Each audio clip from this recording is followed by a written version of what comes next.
ايه روح خالتك؟ ايه اللي حصل؟ عيسى الوزان قتل حرب. الله يرحمه ويبشبش الطوبه اللي تحت راسه. المهم ان تصدق ان هو اللي خد الفلوس. صدق يا خالتي، صدق كل حاجه. طب الحمد لله اهو باب واتقفل. طب وانت ناويه على ايه بقى يا داره؟ هو اللي عليكي ناويه على ايه يا داره؟ ناويه على اللي اقدر عليه. يلا خديها واستنوني بره. عيني يا خالتي. يعني ايه يا داره؟ يعني الضرب اللي انا اتضربته ده كله ودني اللي ما بقتش اسمع بيها من كتر الضرب، كل ده راح اونطه؟ خلاص يا اختي انت هترتاحي لي دين وهسددهولك. اسكتي بقى، اللي فيا مكفيني.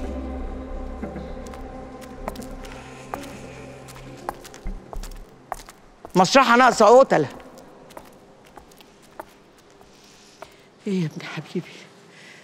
هتفضل ساكت كده؟ طب اتكلم، سمعني صوتك يا حبيبي. أنا مش عارف إزاي هونت عليك يا أم. إزاي ما حميتيش ابنك؟ أنا كنت هموت. بعد الشر عليك، يا ريت أنا قلت لأ. أنت عارف لو أنا قلت لهم إن أنت كان زماني باخد عذابك. يا ريت. بعد الشر ما تقولش كده، أنا ماليش في الدنيا إلا أنت.